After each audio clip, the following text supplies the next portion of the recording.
আমাদের প্রধান উপদেষ্টা বলছেন 2025 সালের শেষে অথবা 2026 সালের প্রথম অর্ধে 30 জুনের ভিতরে আমরা একটা নির্বাচন দেব ইনশাআল্লাহ। সেই নির্বাচন হবে ফ্রি, ফেয়ার, ইম্পার্শিয়াল, সুষ্ঠু, নিরপেক্ষ, অংশগ্রহণমূলক আমরা একটা নির্বাচন দেব।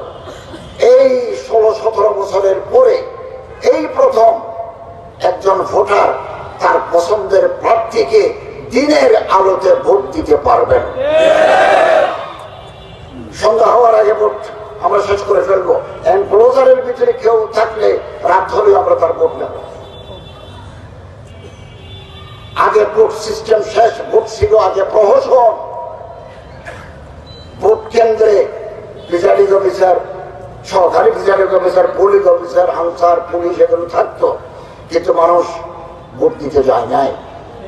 ভোটের প্রতি মানুষের আকর্ষণ নাই। আগামী যে নির্বাচন হবে আমরা আশা করি দেশের জনগণ স্বতঃস্ফূর্ত ভাবে ভোট কেন্দ্রে গিয়ে পছন্দের প্রার্থীকে ভোট দিবেন। যারা নির্বাচিত হয়ে আসবেন, ম্যান্ডেট পাবেন, আমরা তাদের হাতে ক্ষমতা দিয়ে উপদেষ্টা পরিষদ বিদায় নেব।